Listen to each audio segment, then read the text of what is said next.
You are tuned into Corner to Corner, Caden versus Complex. I'm Caden. I'm complex. We in here, baby. All right, so what we're going to do is we're going to be looking at a lot of what Dana White said regarding his new deal with Paramount in Zuffa Boxing. Basically, if you haven't heard, Dana White has struck a deal. His new boxing league is going to be distributed through Paramount. We're going to take a look at what was tweeted about the new deal and how it's going to be structured, and then we'll jump into and we'll look at several things. So as you can see, everything boxing post Dana White's plans in boxing. Minimum of 12 events a year on Paramount. First one planned in January. Strong presence in US is initial goal, similar to the UFC Contender Series. Also citing Tuesday night fights as an inspiration, working to sign 400 to 450 boxers to his stable, less weight classes, one champion slash division, will include women's boxing. So out of the gate, Complex, what are your thoughts on his plan for making boxing more popular in America? Honestly, initially, I think I had a negative reaction, but I'm okay with it. Let's see. Let's see what happens. You know what I'm saying? Look, let's look at it this way. This off this list right here is fixing a lot of the issues that are with boxing that we know. You know what I mean? The weight classes. You go all the I call them in between weight classes. You got the lightweight, to welterweight to middleweight. Then you've got the super lightweight. You've got the light middleweight. Then you've got the super especially the one like 115, 118, oh god, 122, don't even get me started. I didn't even go down that far to the bantamweight classes. Yeah, it's so crazy. Like 3 pounds, literally. There's the difference. Like super flyweight. It's like super duper flyweight. Like it's like come on. And then people really be arguing like he moved up 5 weight divisions. Exactly. Maybe he's the best ever. He's a 10 division champion. It's like 10 of those divisions were separated by 20 pounds. It's like, what are we talking about? Anyways, these are grown men. It's like about 20 pounds different from the time of the first fight. Anyways, I get it. Look, I'm gonna say it like this. This is not terrible because boxing does need change. If we're gonna be honest, boxing is not the way it used to be. Boxing is not on top of the world. Clearly, obviously, boxing still has mega fights that will draw the attention of the world, which is great. And boxing's always had that. But as a sport, I don't feel like it's just been as healthy as it could be. Dana White is trying something new here where he's going to bring in different opportunities, right? For especially the lower class fighter, you could say. First off, shout out to getting a TV network deal, right? I think there's going to be at least a couple of these events is actually going to be on CBS, like network television, which is huge. We haven't had boxing on network television in years, right? Where anybody can watch it with an antenna, right? Yeah. PBC had some fights on regular TV. How many years ago? Well, I don't know exactly, but I know like Keith Thurman and it was on Fox or something, right? Regular TV. Yeah, I remember that. It was a couple years ago. My comment still stands, as I was saying. Well, I'm just saying it wasn't as long as you made it. As I was saying, we haven't had TV on network boxing in a couple years, which is huge. It's a great. Hey, listen, I'm just telling you this because there's going to be someone. Trust me, in my years of experience, there's going to be someone who watches this and goes in a comment like, "He's in it, man." I welcome all the comments. I welcome all of them, all the smoke. We want them in the comments. I love it too, but I'm just telling you. I'm just giving you the opportunity to, because you know how it goes. A show on Paramount. We haven't had this honestly brings me back to kind of like Showtime boxing. You know what I mean? It's like it's basically because Paramount does own Showtime. So it's like we might get that old Showtime boxing feel back, right? Where we used to have cards almost every week, Showtime Championship Boxing, Showbox, The Next Generation. So I'm hoping, I wish it the best, you know what I mean? Like, one champion per division. It's also gonna introduce boxing to a larger crowd, right? Because there's gonna be guys who watch MMA who don't watch any boxing at all. They're gonna be like, "Oh yeah, Dana White, da da da." Let me take a look. Crossover. But that's the possibility here. That's like the possibility of this whole new promotion is that you might get some crossover fans, guys who are used to watching the UFC. And the UFC, it's literally it doesn't matter from 130, it's 135 to 145 to 155. It's 10. It's always 10 to 15 pounds difference. So it's like when they see boxing, they're gonna look at maybe and just like, okay, this is the lightweight champion at 135. Then this is the welterweight champion at 147. It's gonna make more sense to them than to see like 2 or 3 champions across those weight classes, and in between those there's a 140 class where there's another 4 champions, right? In this case it's only going to be one guy per one weight class, or one woman per weight class. So you know what, I think there's some positive things here. And Dana did do a good job with the UFC, still does. I mean, they still have mega events. Let's see if we can build this thing up similar to the UFC. We might get some new fans, some new blood. It'll shake things up in the sport. We definitely need to change what has been happening because the promoters now have not been doing their job. All right. So basically, for me, I see numerous attempts to circumvent the Ali Act when I look at this. So mainly, he wants to reduce weight classes, which is something that sanctioning bodies are not going to be doing. He's not going to work with any of the sanctioning bodies. They're only going to use the Ring Magazine belt, which is a belt that isn't really sanctioned. It's just a magazine belt. So actually, I remember him saying he's going to have his own belt and then also recognize the ring belt. Yeah, but that's my point. The only belt outside of his organization that he's going to use is the Ring Magazine belt, which is an actual magazine belt. So it's not like it's an organization. It's a magazine that's saying this is who we believe is champion, which stems back to, nearly 100 years ago when magazines had pull and mattered, like when people used to get Jet Beauty of the Week and, go back to like that, where magazines used to matter and say, this is your champion of the month, right? So, whatever, if whatever he thinks, but he's not going to use the sanctioning bodies. He's just going to have one belt for his division. And I'm wondering this, if you can waive your rights under the Ali Act, is what they're going to do. Because you know how we were talking about assumption of risk in certain aspects? Mm-hmm. If you want to join Zuffa Boxing and you want to join this TKO league, you have to agree to waive your rights under the Ali Act. So this is, as far as I understand, since our last video, I've learned a few things. And don't get me wrong, I'm not a big proponent, but this is just to take a certain side and to look at it from a different perspective. The Ali Act actually is not changing. It's being amended, right? It's being amended to add certain things, which means the same thing. Amending is changing. But at the end of the day, basically, the Ali Act, you can still operate on the Ali Act if you want to. But if you're operating within Zuffa Boxing, you're operating in a different section that they're amending, they're adding on, which they're going to say is that it's a unified boxing organization, which means that, well, okay, as a unified boxing organization, they can act as everything, right? They can act as the sanctioning body, they can act as the rankings, they can act as the promoter and whatever, right? And by doing that, they are separating themselves from everybody else, right? So they're like, okay, yeah, the rest of boxing still does what they do, but we're over here doing our thing, and that's the difference. Well, you just explained perfectly what waiving your rights to the Ali Act would look like. Oh, well, fair enough. Okay, fair enough. Yeah. Right? I meant to say that. Yeah, but that's exactly. But look at what you broke down. The Ali Act is still in place. Right. If you want to operate with the protections of the Ali Act, you don't sign to Zuffa. If you sign to Zuffa, you're waiving your rights under the protections of the Ali Act to fight for this entity that's in control of that's one umbrella, one separate umbrella. Right.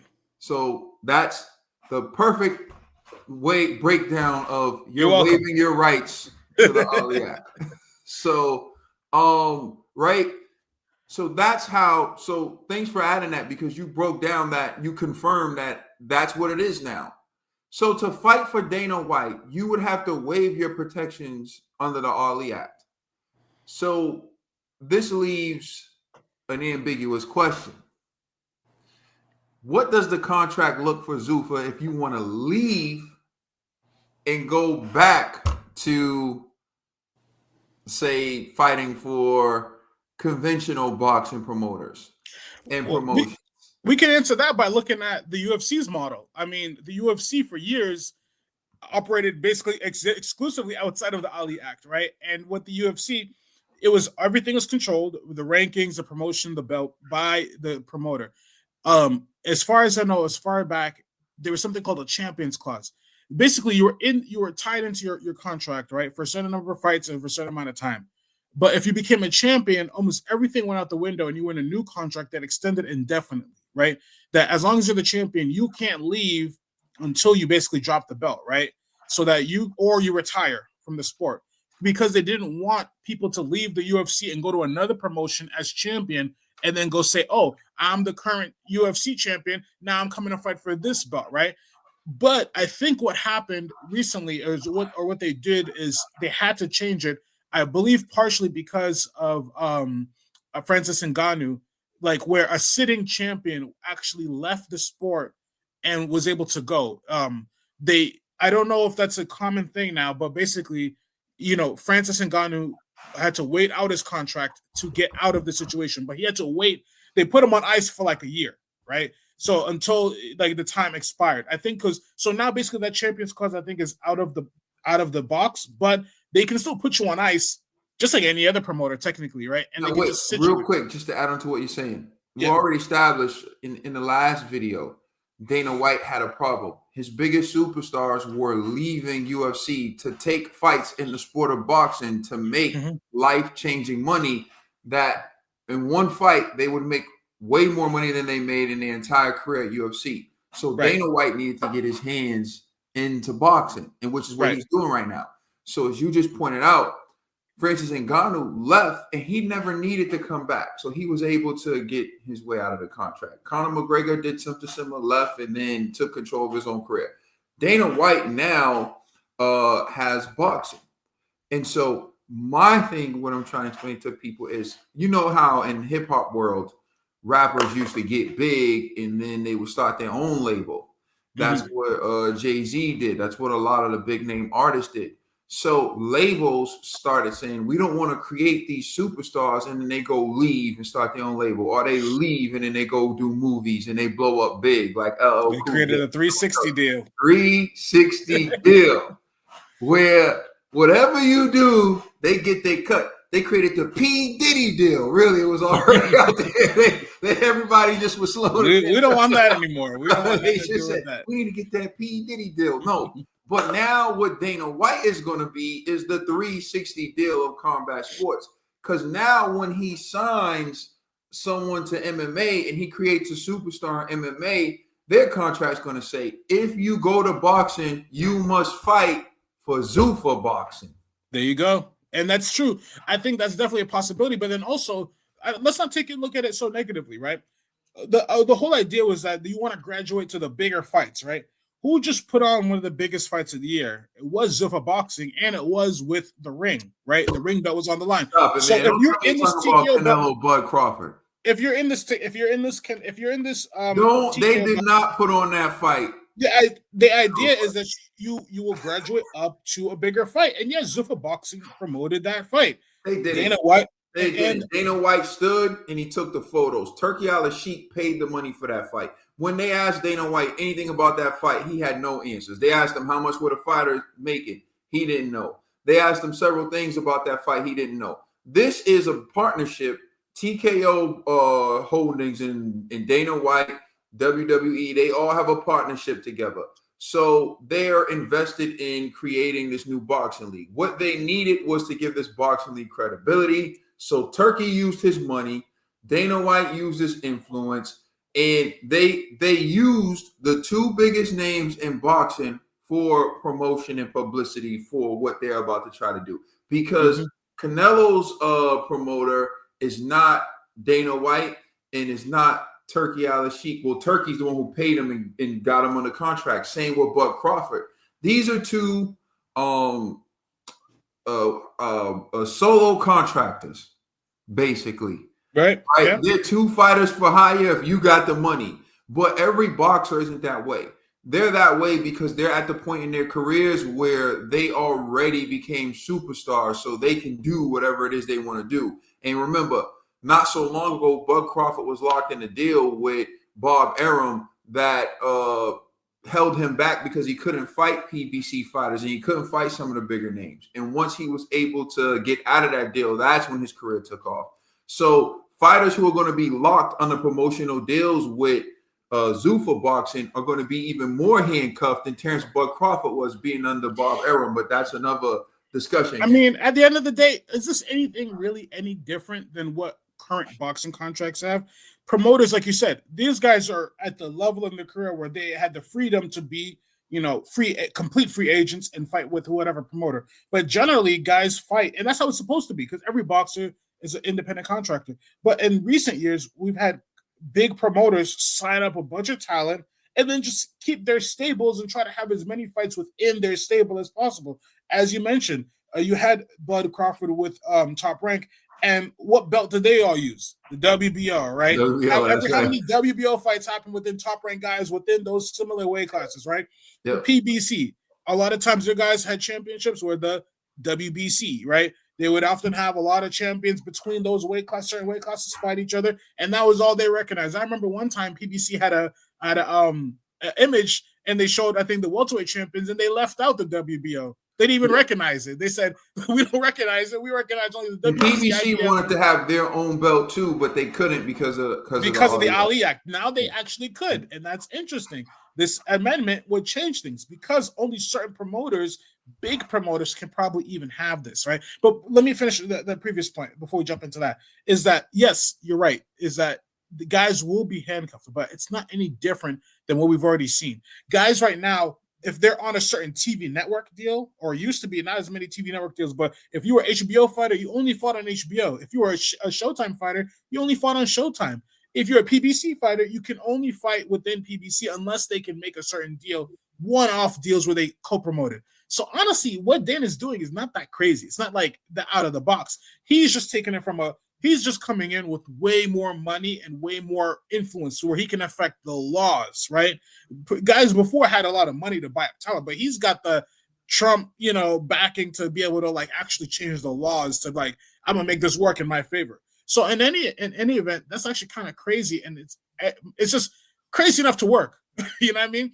It's a possibility that we're gonna see him create a league, have his own fighters, have his own belt. Okay, you're the PBC or the TKO, whatever champion, whatever. I hope they come up with a better name than Zuffa Boxing. But you're the Zuffa Boxing champion, right, of the world.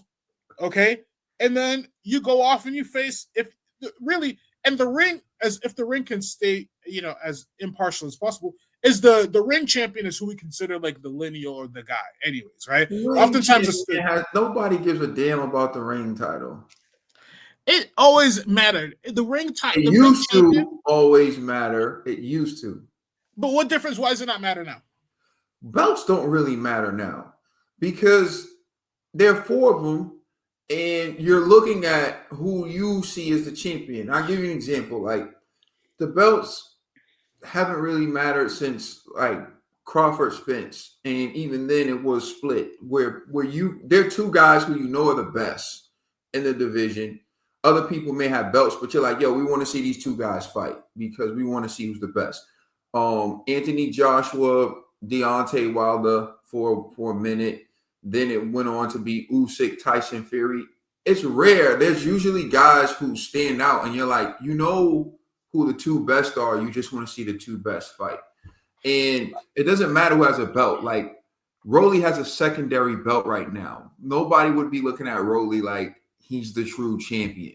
And Floyd also was the guy who never chased the belts. I was just about to say, yeah. I would go back and say since Floyd's time, the belts haven't mattered because Floyd was never the unified undisputed whatever champion, but he was always considered the guy. It didn't He was matter always the because best he was champion. he was the best, right? So it didn't matter who else was the other whatever welterweight champion or light middleweight champion at the time. Whatever he won, he was considered the best. And honestly, that's making more of an argument as to why this whole TKO people are up in arms about the TKO, about why it doesn't really matter. Because who cares if the belts are the belts are the belts? You've got a belt, I've got a belt. It's the public perception of who's the best champion in the world, right? Is going to make the difference. Is who's the champion.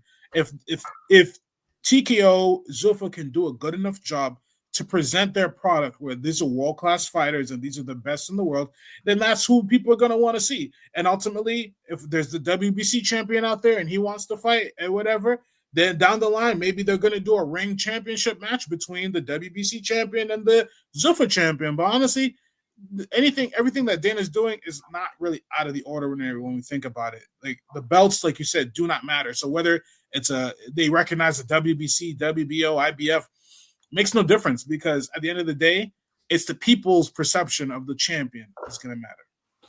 Yeah, the belts really.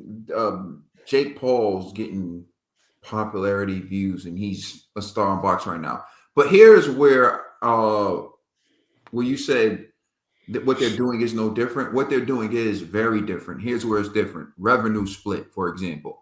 The revenue split right now, when you're a boxer and you're elite level and you fight for PBC, you get the lion's share of the revenue you generate. That's what happens currently in the sport of boxing. With all promoters and fighters, you get the lion's share of what you generate. I don't care if you're with Al Heyman. I don't care if you're with Eddie Hearn. I don't care if you're with Frank Warren, Oscar De La Hoya. It doesn't matter. You get the lion's share of what you generate. Unlike in UFC, where UFC, the corporation takes over 90% of the revenue generated, and the fighters, they fight for scraps. Sponsorship deals, for example. You can get sponsorship deals when you fight for a promoter. Like Mayweather used to have a sponsorship deal with Hugh Blow, and he used to have certain sponsorship deals. Some fighters have sponsorship deals. In the UFC, they can't have sponsorship deals. In the UFC, Dana White and the organization get the sponsorship deal, and then they tell everyone else what they should wear. And this is what the NFL used to be like. They used to have the NFL used to have a sponsor, and then they would tell everyone else who their sponsors can be. It was actually Jerry Jones, the owner of the Dallas Cowboys, who said, "You can't tell me whose logo to have in my arena and whatever." And he made a deal with, I believe it was Pepsi, and Pepsi was going to be the sponsor for his arena and everything. And so now you see the Staples Center, which is now Crypto Arena, and you have all these arenas that are sponsored by companies and organizations, because that changed with Jerry Jones. So now you can have your own sponsorship. If you are a fighter and you get sponsorship deals and you get paid off of sponsorship deals, if you go to Dana White and his organization, you can't have a sponsorship deals. You wear what they tell you to wear. And so that's another thing that people have issue with. And lastly, the wave protection issue, we haven't really dived into it yet. But if this is like a 360 deal, where you get on, you become popular in Zuffa boxing, whatever they're going to call it, with Dana White, right?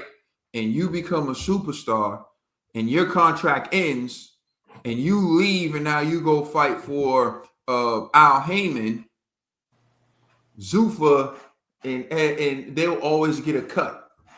They'll always get a cut of what it's the Suge Knight of contracts. Yeah, you waived your protections under the Ali Act to fight for them, because you had two options now. You can be a solo contractor, which means that you're going to take a lot of risk, but you're betting on yourself in the end.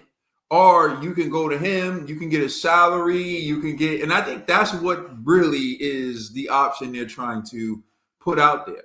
But I don't think the crossover fights are going to happen as much as you think, because I think there's going to be this organization, and they're going to be the best fighters, the better fighters who believe in themselves are not going to sign that jailhouse contract that's going to be offered by Zuffa.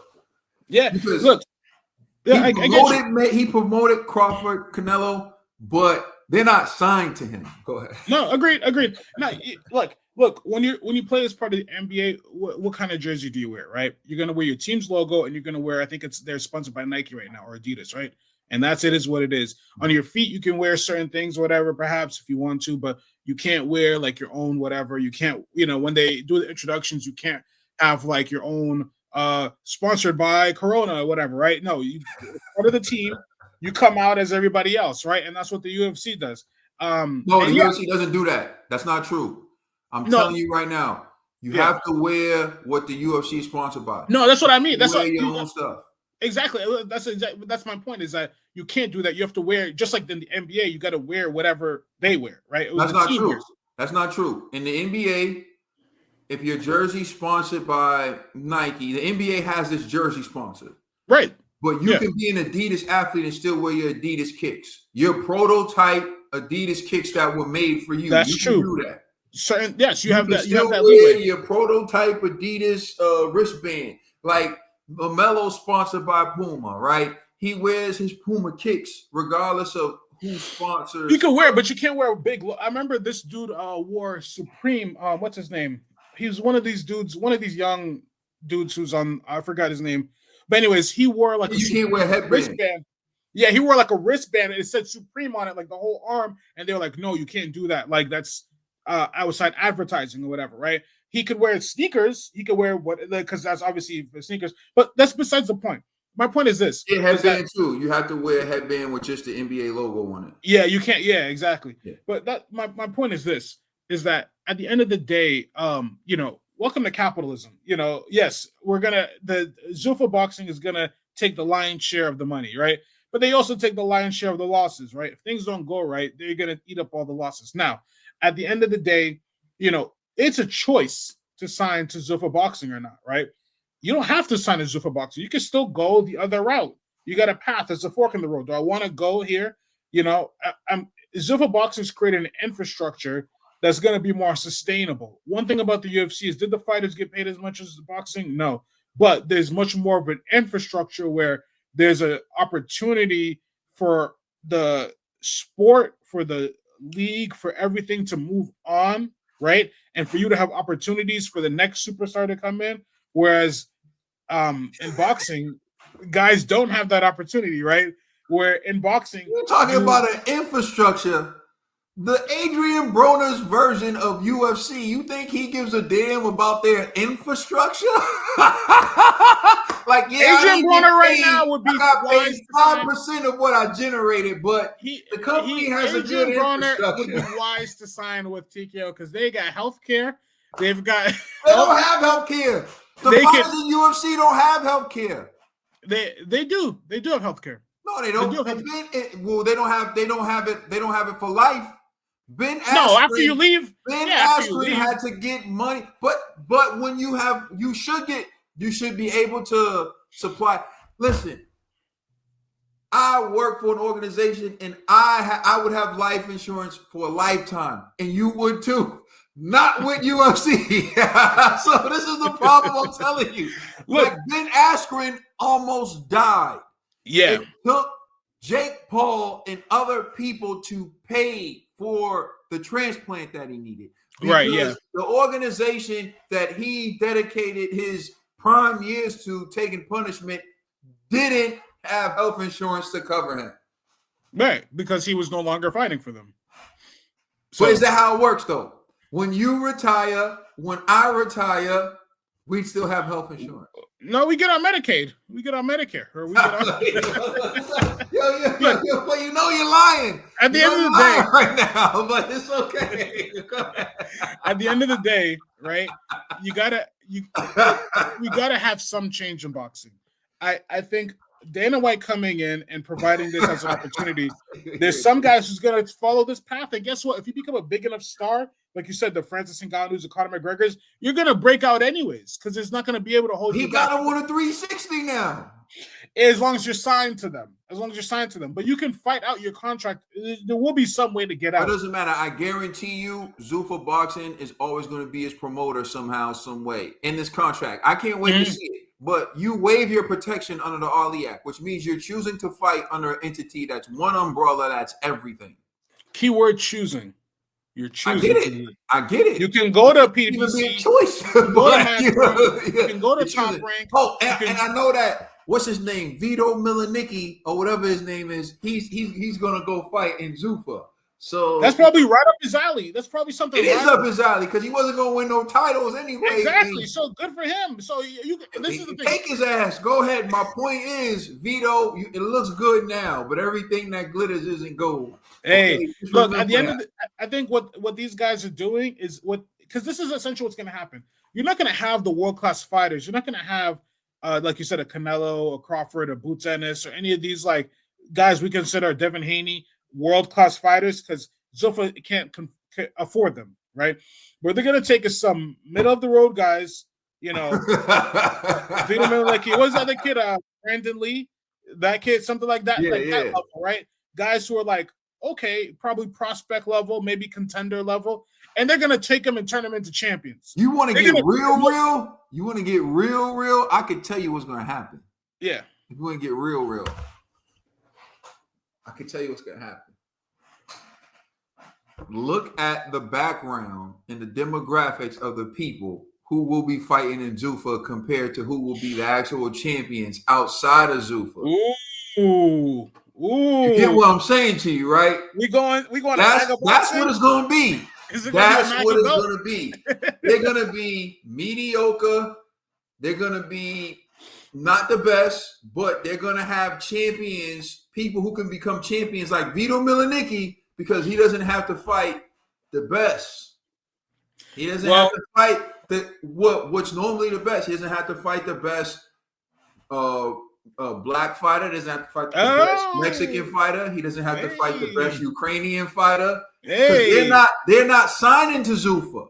Yeah, well, you understand what I'm saying? He doesn't have to fight the best Puerto Rican. He doesn't have to fight them guys.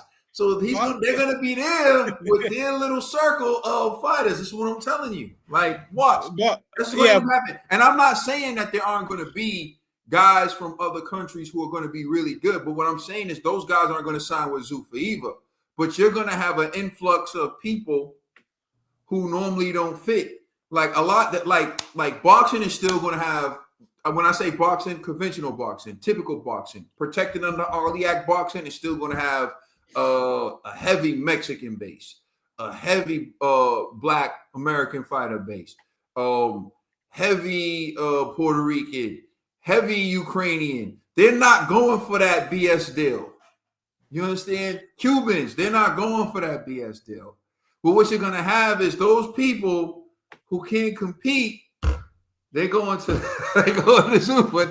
I'm telling you, it's going to split. It's going to split it up. All I heard is good old American, fighters are going to go with TKO. Okay, that's what I heard. That's what you heard? Sure, yeah. You heard the American fighters who don't stand a chance are gonna go to TKO. Yeah, years ago, Bob Arum was like, "Oh, MMA, it's a bunch of beer drinking guys, and it's the only boxer they would like is a Kelly Pavlik. It's a bunch of white guys with tattoos rolling around on the ground." So it was funny, but potentially, right? Potentially that could happen. I can see that happening for sure. It's going to definitely be a different look. It's going to be, much more, especially you're going to see probably a lot more losses. It's going to be a lot of middle of the road guys who are going to be very evenly matched because that's what they do in the UFC. It's like, this guy fights this guy, right? We're going to just have the fights. It's going to create some new stars. I'm interested to see what happens. I don't think it's going to create any stars, bro. It's not going to create any stars. Here's the one thing about boxing. I've said it before. I'll say it again. You can't manufacture a star in boxing. Boxing is about pure artistry. Like boxers are artists. And like if people like your work, they like your work. And you never know whose work people are gonna like. Like even Deontay Wilder, the guy wasn't the best boxer, but he delivered highlight reel knockouts, right? And what made Deontay Wilder was the fashion in which he would knock these guys out. He be getting his ass whooped the whole fight, and then out of nowhere, just bang, like, what the hell happened? Kind of like what happened with Fabio Wardley in his last fight. Like, it's just like you can't even believe he got it. Like, there's something to that. And you can't recreate that. Like, that's just natural. You got guys like Tank. Tank is a little dude, but he's knocking out bigger people. Like, people you want to see Tank. Tank has never been viewed as the champion to beat ever in his entire career. But the people want to see Gervonta Tank Davis because of how he performs in the ring, right? Devin was technically winning the belts and being the champion, but he couldn't outsell Tank. Yeah. But Agreed. Crawford was skill for skill the best. We know that now, but he still couldn't outsell Earl. So being the best doesn't necessarily mean that people are going to want to see you fight. Right now, Jake Paul is killing him. So to create a star takes more than that. And what I'm saying is, I don't think they're ever going to create a star in that league because the guys who have the potential to capture the imagination of the public in that way would never sign to them. Like, at least if no boxer is who has the potential to be an actual champion. What I mean is, by conventional standards, you leave, you win a gold medal in the Olympics. Mm-hmm. You got people, promoters like Frank Warren. You have Al Heyman, all the big names coming after you, and they're offering you money that would supersede what Zuffa can offer you in their 360 deal having. So you're not signing with them. So I just don't see them creating a superstar. Like, I think they're going to be Tuesday night fights. That's where they have they're putting on a fight on Tuesday. And I think diehard boxing fans will watch their Tuesday night fights, but they're not getting the casuals. I think the casuals, I think they do have a chance to get the casuals. I'll try to wrap it up. I think because you got to understand, like I said, it's going to be back to public perception, and it's about how you package it and bring it to the masses. What they're doing is actually solving a lot of issues. That is what general boxing, why people don't watch. Too many champions, too many weight classes. So we don't know who's the guy. People just want to be told. Just tell me what I should know, right? Just give me the straight down the facts. Boxing is too confusing and too convoluted. Is this the guy the champion? Is that guy the champion? I thought this guy was the champion. Wait, doesn't he have a belt? Oh, what's that? The Pan-Pacific champion? Oh, he's the European champion, the Intercontinental whatever champion. This guy's the super duper middleweight, the diamond belt, the gold belt, the what? What are we talking about here? How many world champions are there? How many guys with belts? Everybody comes to the ring with 5 or 6 belts from every belt they ever won, down from junior boxing. They're all holding it up. It's like, I can't tell the difference, right? The only belt that even stands out a little bit is the WBC, and even that is convoluted. They've watered that down to where they wanted to have belt so fast. They'll create a new belt. They create new weight classes, the Bridgerweight belt, right? Come on. So honestly, not people. No, listen, you're right. You're right that boxing is oversaturated with belts. But where I think you're missing, and Dana White is missing, is since the beginning of time, the reason why it's called the sweet science is because everyone likes to predict who they think would win. Like boxing, diehard fans of boxing, we think we're all scientists. Like we're all our own specialized individual scientists. Once you graduate from what is perceived as casual and you have some historic boxing knowledge, you see yourself as like this scientist. And we all think that we can see who's going to win these fights better than anyone else, right? We all get in this. And so we actually like these arguments where we see someone and we're like, that's a paper champion. He's going to get his ass whooped. But you know what we like even more? You know what we like even more? Actually watching the fights, actually seeing these guys fight. Yeah. Because then we get to answer. Sure, beforehand we could love the debates. But the problem is in boxing, too many super fights have fallen or have happened too late where you didn't maximize on the fever pitch, right? The time that it should have happened. Even like you can say I Mayweather Pacquiao should have happened at a certain time. And I'm not going to say who's right or wrong or whatever. But the idea is that the fact of the matter is there is nobody who can say, you shut up, you're fighting. If there is 2 guys in the UFC, Dana White's gonna be like, you're fighting. It don't matter. Well, oh no, this guy. You're fighting for 5% of the revenue you generate. But you're fighting. and that's what the fans want. That's where there's a huge disconnect. So he got to get the revenue numbers up. But let's move on to the next topic. I'll be willing to revisit this if you tell me them splits are higher, like 50-50 or something like that. But let's look at what Dana White said about the other promoters in the sport of boxing and why he doesn't want to work with them and why he wants to keep Zuffa all to himself. Here it is. I don't really know yet. Listen, I live in my own little bubble. I'm going to do my thing. I'm not worried about what any of those guys are doing. And to be honest with you, I think those guys are all they don't think big enough. They don't think big enough. These guys have been in the business for however long. And I like Eddie Hearn. And I see what Eddie Hearn went like Oscar De La Hoya overnight. But he's got a lot of attention. So I get it. But I like Eddie. And but I think those guys all think small. They don't think the way that I think. I had Bob Arum and a bunch of those guys in the past saying that this model was ridiculous and it's a joke. The sport's a joke. It's never going to make it. And all the things that they've said. But when you look at what we've done things that have never been done ever in the combat sports industry. And I say it all the time. Tell me a business or a sport that has generated trillions of dollars in revenue. And at the end of the day, there's absolutely nothing there. That is the sport of boxing in a nutshell. And I just, all the guys that want to compete with me and all this stuff, I think way bigger than you guys do. So I'm not competing with the other promoters. I'm competing with whatever takes the attention of the fans on the night that we're on television. It could be a release of a big movie. It could be the NFL. It could be your wife or your girlfriend that you got to take out that night, your kids. That's my competition. He thinks big. He's bigger, but he doesn't give you any details, adjectives, or examples of how. But he's big. Anyways, what's your reaction to what he said about? I don't think he's wrong. I mean, like I said, this guy is. I've never seen somebody approach a sport this way. He's literally changing laws, right? He's changing laws that have been on the books for years.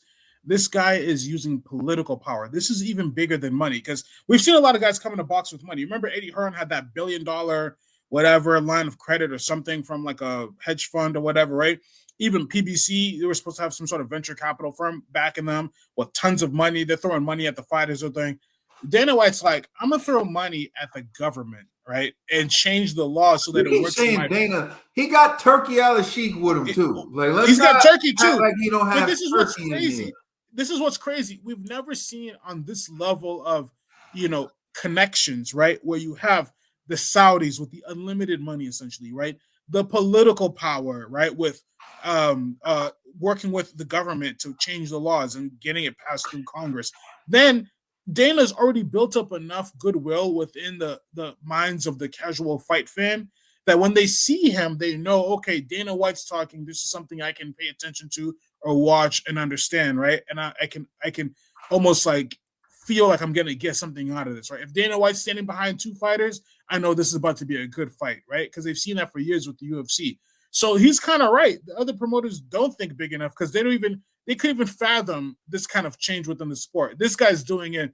Obviously, it's taken him years to get to this point, but he's doing it relatively quickly. You'd never seen a promoter be able to do this. They all operate under the current rules as they stand. Dana White tells it like it is, and they tell it like it might be. So that I'm gonna leave it at that. Dana White is like Eddie Hearn, a snake, and people can see him coming a mile away. See, that's why he mentioned Eddie Hearn and no other promoter, because he knew he knew that snake for snake. You know what I mean? He was comparing like with like, so nobody was gonna say anything about that. But just a lot of things he said doesn't sit right with me. Like he said, there's nothing in it for boxing, and why do you want to join? Why do your fighters keep leaving you to cross over to the sport of boxing? So there is something in the sport of boxing, and you, Dana White, need to get in the sport of boxing so you can control your MMA fighters. Because see, like I said, this is not something I made up. This is a fact. The fact is that Dana White's biggest stars have been leaving the UFC to take fights in boxing. And not only have they taken fights in boxing, they got their ass smashed in the sport of boxing. So that doesn't make the UFC look good. That hurts the confidence of the UFC guys. But I'll tell you what, to help the confidence of the MMA guys, you sell mediocrity as greatness. The mediocre fighters that are going to fight for Zuffa, when an MMA fighter wants to cross over to boxing, if he beats one of those mediocre MMA guys that's being hyped up as great, then the MMA guys can get confidence. Like, see, we could compete with the real boxers. But they'll never step in. Honestly, that's kind of fire. Because think about it. You could have a UFC champion move over to boxing and become a current world champion boxing, and he'll be a two sport champion at the same damn time. That's actually kind of mediocre, but yeah, that's the point. It doesn't matter, but he can promote that. You can promote the hell out of Alex Pereira, whatever his name is. Alex Pereira can be. He just won last night. He just won last night the UFC light heavyweight championship. Guess what? What if he comes over to boxing and takes over and wins a cruiserweight belt too? And Zuffa, he will. He'll probably be the cruiserweight champion in Zuffa. And we all know though, if he fought Jai Alpataya, his ass will go to night. We all know that. But they're gonna act like now it's gonna create an opportunity for the ring belt, because now you're gonna have a guy he's the UFC champion, the Zuffa champion, and he's this good. Let's see him against a Jai Apatow. What you're missing is the boxing fan has never fallen for this crap. Boxing fans, like I said, are sweet scientists. Pause, not on the sweet though, but they're scientists. You know what I mean? Boxing fans are scientists. We don't want you. Boxing fans reject you telling them who's the best. If you protest too much, they don't believe it, right? Like, boxing fans are different, and this is what Dana White doesn't understand. You can't feed boxing fans BS, because boxing fans are going to watch, and they're going to be like, damn, this dude's slow. Damn, this dude's footwork is horrible. They're going to be like, if this dude fought a real fighter, he'd get smashed, and they're not going to watch it. Like, I can't tell you, I love boxing.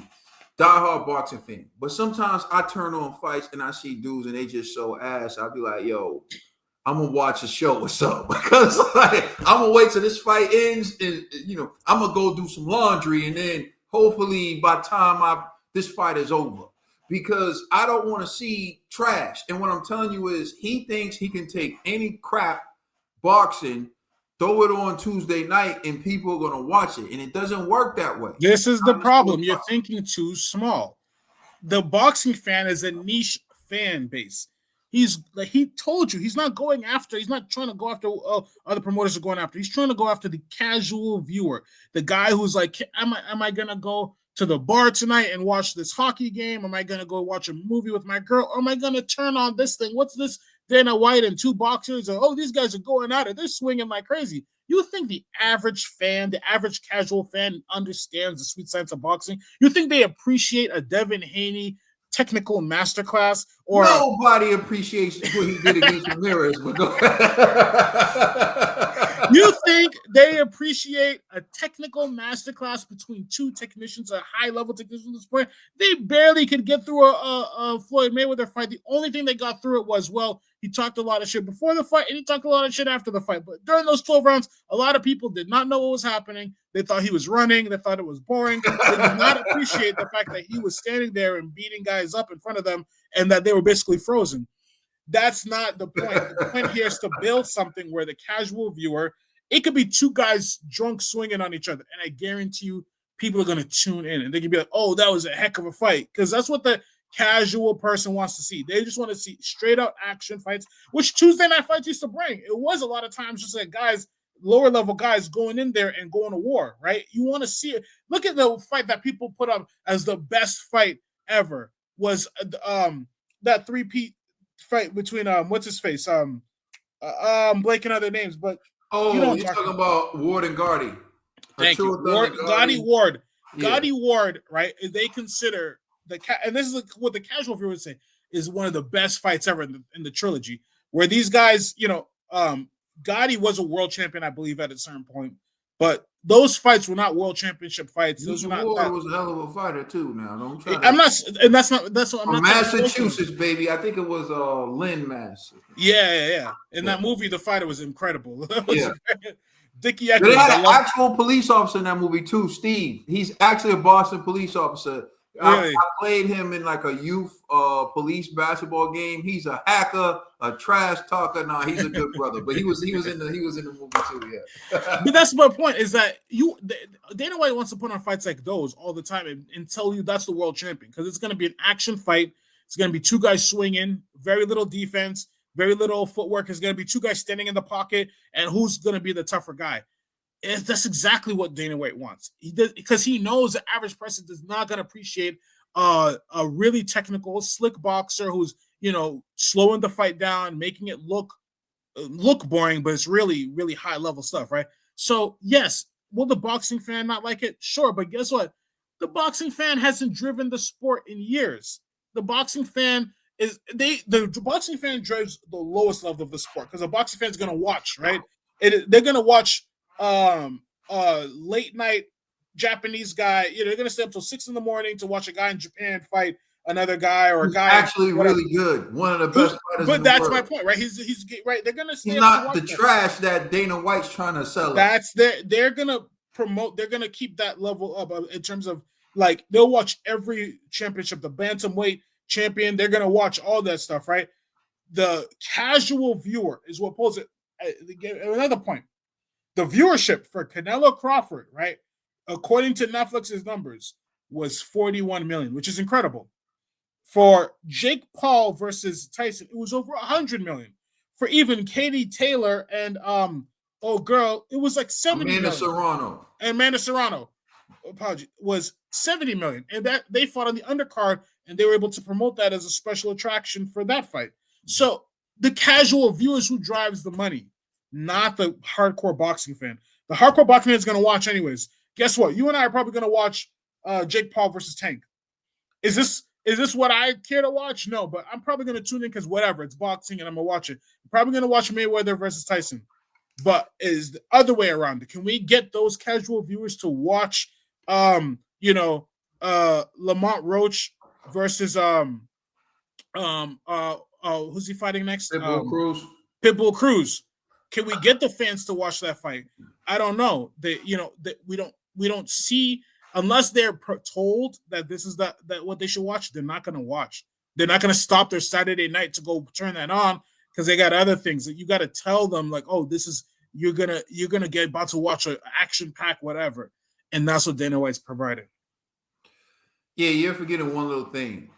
The people you're naming have massive star power in the sport of boxing. Canelo, Crawford, Katie Taylor, Amanda Serrano, Jake Paul, Gervonta Tank Davis, Mike Tyson, Gervonta Tank Davis, and even Floyd Mayweather. You're not naming some middle of the pack fighters, okay, who are probably going to be fighting 4-rounders, 8-rounders. You're not naming these guys because nobody's tuning in to watch them. You're naming the bill fillers who are fighting on the Amanda Serrano card where no one's even watching. They're doing something else. They're watching something else. They're trying to get the last episode in, binge watching. Alice in Borderland. Dope show, by the way. Hoping that Inouye is going to show up on that show. You know what I'm saying? They're binge watching. I don't know if you've seen Bastard of Bollywood. Nah, it's hilarious. They're watching that. You know what I'm saying? They binge watching that. I don't know if you see how crazy the Bollywood videos are. It's like similar to Nollywood. You know Nollywood. No, yeah, I know Bollywood, like the dancing in the movies and the whatever. Yeah. It's like India's version of Hollywood. Hollywood, right? But they made like this Netflix series, Bastards of Bollywood, and it's hilarious. But yeah, if you look, I'll add it to my list. You're looking for something funny to watch that. But the point is, they watching that on Netflix, and then they come back to see if the fight they want to see is on. He's making a league full of bill fillers. Nobody cares about the bill filler. That's what I'm trying to tell you. So you can name the main event. Yes, People tune in for the main event. You know this, and then we can move on to the next one, the next topic about Dana White that we're going to discuss. But you know this. You buy tickets to a fight. I'm the type of person, I show up like early because I want to see all the fights. But while I'm in there, it's empty as hell. People don't show up. Some people don't show up until the main card starts. Some people don't show up. Most people don't show up until the co-main. That's when everyone starts filling it in. So you're not trying to make a league off of bill fillers. Miller Nicky doesn't move the needle. If Miller Nicky is your breakthrough signing, like Fred Curley is the breakthrough signing for the enhanced games, you got some problems. Yeah. You need a bigger name than that. So until I see a bigger name than Miller Nicky signing with this Zuffa boxing, to me, they're not good. Because Miller Nicky fights suck. That's why he's gone. That's why his promoters want to let him leave. They said, you couldn't get us out of here fast enough. Get out of here. They you know what I mean? They sent him a shuttle bus to Dana. So that's all I'm saying, man. All right. So yes, we've already been talking about it, but we'll listen to Dana confirm that Zuffa will have its own belt. Is there going to be a Zuffa belt where like the winner of the Zuffa belt has a springboard into like Riyadh season and a championship fight, a Ring Magazine fight? You and I have never talked about this, but the answer is yes. Right, That's of exactly course. what will happen. Of course, yeah. Right. There will be a Zuffa belt, and then there will be a ring belt. And yes, I will not recognize any of the other sanctioning bodies. Is there going I will not recognize any other. I love it to kind of look to the side and cough like, yeah, no, I'm not going to recognize this. Yo, first of all, Complex, I just want to point out, your man is nitpicking his media that's interviewing him. And you know that. We ain't seen him with Sean Zettel, but he's... I was about to say, that dude from the... Did he ever get his interview? We scheduled it for the 31st of February. My man's not listen up. So we'll listen to Dana White give his take on how he's going to improve the boxing experience. And then after this, we'll give our take on whether or not we think Dana White's boxing league will be successful. Okay. And we'll close with that. All right. So here we go. Let's listen to how Dana White plans to improve boxing, according to Dana White. I think this is the one. All right, here we go. My big focus is on building a fan base that completely trusts a brand like the UFC. Like when you stay home on a Saturday night, you know what you're going to get. If you buy tickets and come to the UFC live, you know you're going to get a great experience live or on TV, or if you go to a bar. And that's what I want to bring back to boxing. So many times, me, you, the people watching this right now, you've stayed home on a Saturday night, you're excited for this fight, and then you turn the TV off at the end of the night, and you're like, they got me again. That was terrible. Yeah.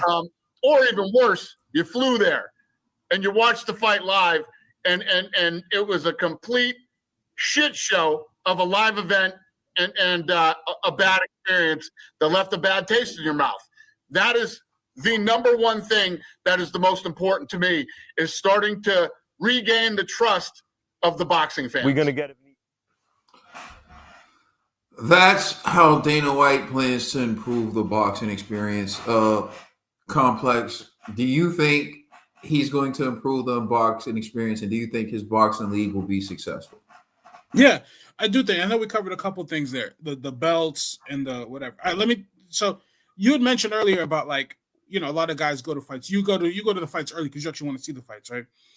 I've been to a number of UFC fights, actual UFC events, right? And let me tell you, people show up early. The reason why is because they promote the card top to bottom, number one. And number two, you know you're going to catch like something crazy happening, right, in the early fights. The problem with boxing is that a lot of the undercard is one prospect versus one guy who's a total mismatch, right? And the only time you see anything happen is maybe if the journeyman guy, catches the prospect off guard, right, and knocks him out. You very rarely, it's always a foregone conclusion who's going to win. In the UFC, you don't know. And that's the thing. You go in with everything is almost a 50-50 mindset. This guy going to win? Is this guy going to win? Right? I do not know. Right? But that's the exciting part of it. You don't have the broadcast team hyping up one guy already as he's walking to the ring and then telling you that this guy, perfect example. There was one fight I was really into in the undercard. It was the first fight televised of Crawford Canelo. It was a kid from Saudi Arabia versus a kid who retired from boxing, right? And had gone to like the military. Then 6 weeks ago, they were like, "Hey, you want to fight on the undercard of this fight?" And then he comes back to boxing, 6 weeks training camp or less, right? And gives this kid I feel like gave the kid from Saudi Arabia some good work. I feel like at times he was giving him the business. And I was like, if this guy had a full training camp, he might have actually stopped the kid from Saudi Arabia. Because that kid looked like he was on skates at times and like he was not used to getting hit. But obviously he still pulled through. At the end of the day, though, is that nobody really wants to watch that every single time. I don't want to watch one guy who's clearly superior to this other guy. I think what Dana White's going to do is, especially with the belt as well, is that he has control now of the fights, right? He can do whatever he wants, and he can tell you this guy's the best and this guy's the best. So is it out of the ordinary for the promoter to have a belt? Not really. I mean, okay, look at like I said, the WBO and Top Rank, or the WBC and PBC, or whatever, right? Any organization that kind of leans toward one promoter, right? And honestly, what difference does it make? The most recent of the 4 belts, it's only been a 4 belt 4 belts recognized, I think, since 2004. I believe the IBF or the WBO are the most recent belts to be recognized as a world championship belt by the International Boxing Hall of Fame, only since 2004. That's not that long ago, right? So it's not like this crazy idea like we're circumventing something that's been around. I mean, years ago, there used to be 1 belt. Then there was 2, then 3, now 4, right? Do we want more than 4? No. But at the end of the day, it's not a crazy thing to say like, well, this is going against years and years. This is the real champion. The WBO champion's real. Really? If this was 30 years ago, nobody would have known that he's the champion or cared that he's a champion, right? Or the IBF or whatever, whichever one of those is the more recent one. But now we consider him a world champion. Same thing can happen with TKO's belt. This guy went through the fire within the TKO organization, fought whoever he had to fight. Now he's a champion. He's a world champion. We consider him. It's up to the fans to decide. And then what was the last point? Enhancing the boxing experience. I think as long as they promote it the similar way they do the UFC. Think about this. The UFC has been able to find a way to make undercard fights on regular TV a normal thing. Before every UFC pay-per-view, they generally show their undercard fights. So the main card has like 5 fights generally, 4 to 5 fights, right? Is on the main card. But they have an undercard they'll televise on regular TV for about an hour or two before every UFC pay-per-view, and that's what leads to the pay-per-view buys. It's like, hey, you're watching on ESPN, you're watching on Fox, you're watching on whatever, right? The partner is at the time, and it leads into the pay-per-view, and those will get good numbers because people are tuning in. If it was like a boxing undercard, nobody's watching some nonsense where it's like a guy like a Vito Milanicki fighting a cab driver, a guy who's just turn his Uber app off for the night so he can go fight, right? Like, that's not what we want to see. We want to see guys who are actually like comparative, exciting fights. And I think you're going to start to see where people will show up to boxing events, these Zuffa boxing events early, because it's like, oh, hey, they got some competitive fights here, right? They've got some guys that are good, and we're going to see an entertaining fight. I wonder if Zuffa is just going to keep the fights like 6 rounds or something. Just keep it short and sweet and just let guys go at it, 6 to 8 rounds or something. I don't know if maybe they're going to only save the 10 and 12 rounders for like their championship level fights. Because, I could see that as a way of them promoting the sport in a way where it's just exciting. Well, honestly, I'm open to the way Dana's going to promote the sport. I think it's going to be interesting. And I think if it can even slightly mimic the UFC, you're going to see a lot more stars in the sense of middle-of-the-road guys will be much more famous because they're going to be promoted as such. Shout out to Turkey getting his fighter the proper opponent to try to make him look good. That was so crazy. I was like, listen, you gotta be careful what you say about Turkey now, because running around on Twitter. I don't know if you know this, but there's like this guy's name's like Rob Shrew or something like that. And allegedly he said something negative about Turkey Al-Sheikh, and Turkey hit the red button on his account and he got wiped off X. So everybody's like begging Turkey to let him come back on X. No problems. So you gotta be careful what you say about Turkey in these streets, because Turkey will take your whole account away from you. So get into this, right? I think the undercards for boxing have been terrible. I do think they protect their prospects a lot more. Back in the day, I remember there used to be a formula to it.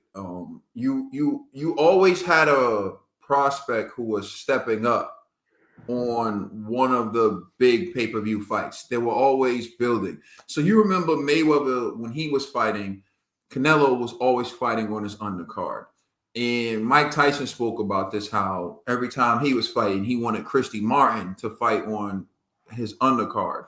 And that's the way it is. There used to be a formula to this. You would always want to put exciting cards on, put a prospect on, put someone stepping up on. So like one, you would showcase like an up and coming fighter. Then the next fight, you would have a prospect two prospects testing themselves. Like whoever wins this takes a step forward, and then you would have the main card. And you don't really have that in boxing anymore. I've seen guys that look like, they didn't even train. I mean, like they're standing in the ring, just looking at each other, throwing punches and hugging for the whole fight. So it's been bad, like in the sport of boxing. And I'm not here to say that doesn't happen, but that is not a representation of the whole. So you can't just use that to be like, oh, boxing is bad, because there have been a lot of great fights as well. The other thing, you brought up the fact that they can have these cards on regular TV regularly. And that's because the revenue split that UFC has, they can afford to put on all these cards. They're only paying their fighters 5%. So when you only pay your fighters 5%, it helps you to put them on regularly. So you can keep getting money, keep getting sponsorship money, and you're only kicking them out a little bit. So it helps to do that, to put them on regularly. And so, yes, that's why he wants to have these Tuesday night fights, because he's like, with the revenue split I'm going to have, he's going to have 400 fighters, right? And you saw what the guy said, 400 fighters, 12 events a year, the math ain't math. And brother, he's saying he's going to have 12 major events a year. And then Tuesday night fights is where people are going to try to build their name or whatever. So there's that. Vito Milanicki fighting anybody really isn't going to generate anything. Yeah, Vito, shout out to Vito, because he's getting a lot of he's catching a lot of strays this whole conversation. Milanicki. Somebody's gonna film this like, yo, they're talking about you, bro. He's gonna be like, what the fuck did I do? Don't watch Milanicki. That is a waste of your time. Okay, listen. Shout out to Vito. When all is said and done, the two stars at Zuffa Boxing will be Milanicki and Joey Spencer. They will run. They will run TKO Boxing, and they're just going to try to polish these turds to tell you that it's the greatest thing you've ever seen. Watch it, but you're going to know the real.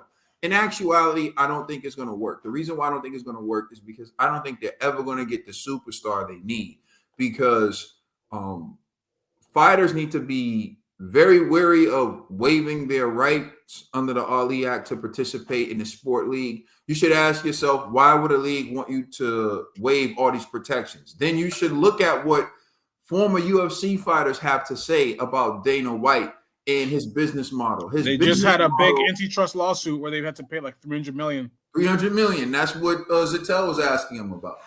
And look at how he responded to it. He didn't want to answer the question. He sidestepped the question.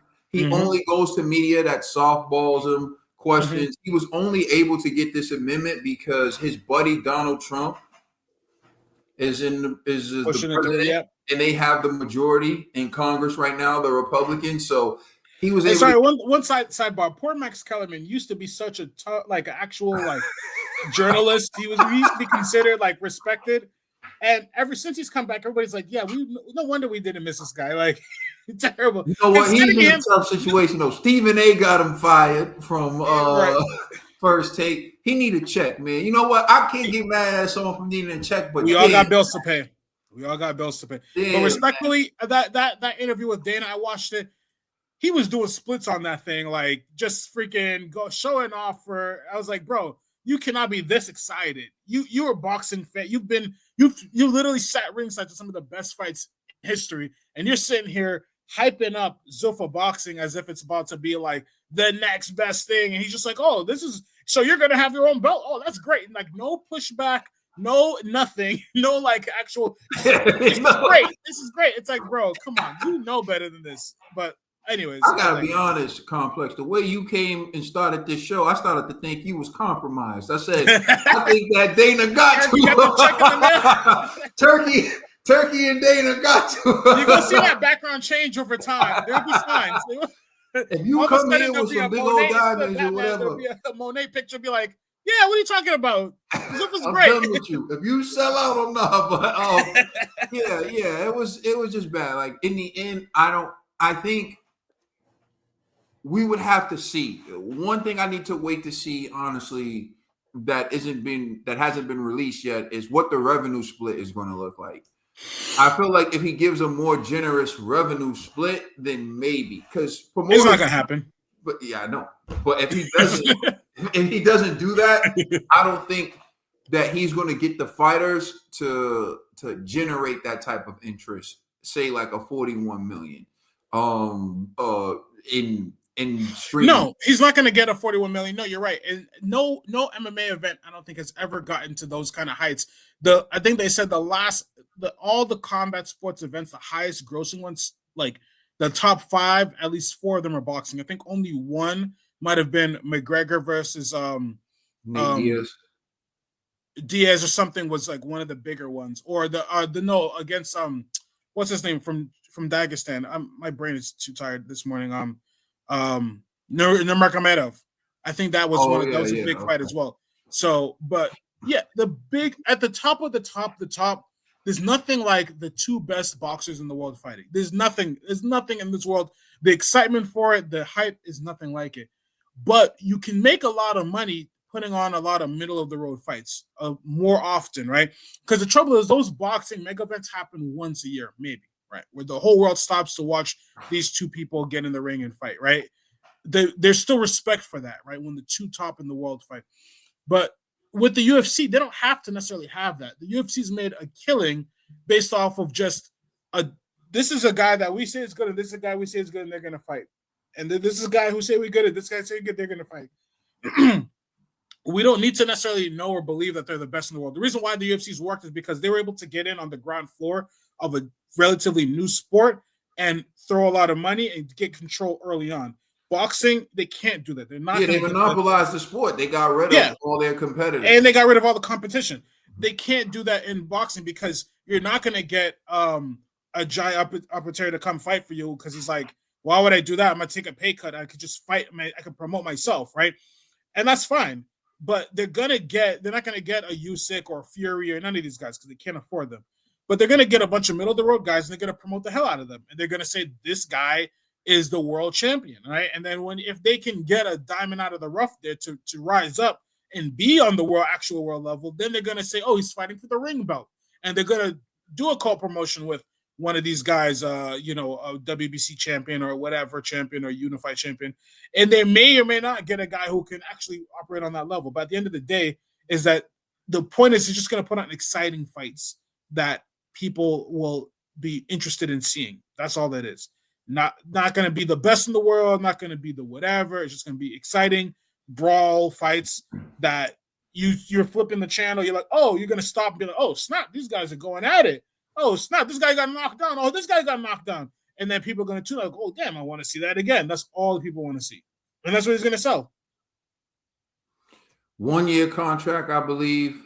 Grand opening, grand closing. You watch. Right. That's all I got to say. Thank you for rocking with us. Brought to you by The Ring Magazine and Turkey Al Sheikh. His Excellency Turkey. We love you, Turkey. Hey, if Turkey on the ring, we taking it, bro. We taking it, all right? What? The Turkey want us to sell out? You ever Hey. seen the movie The Great White Hype? Where The the Great- dude was going after the Sultan and then Yeah. he sold out. Yeah, people will peg up. People will spot us immediately. Pause. They'll be like, "Yo, they sold out." Hey, listen, I'm not selling out. You can't buy me. I got a price. I Hey, got a price, and I'll tell you. We Turkey, be out there at that Red Season event holding Turkey's hand. you see, if you see me holding Turkey's hand, don't say nothing. All right, just know Listen, that I'm getting paid. Okay, if you if see Turkey me walking posts out, a picture with me holding his hand, just know I got the bag. That's all. just know I got paid. All right, it's all for a reason. Just trust the process. You didn't say nothing to Canelo and Crawford.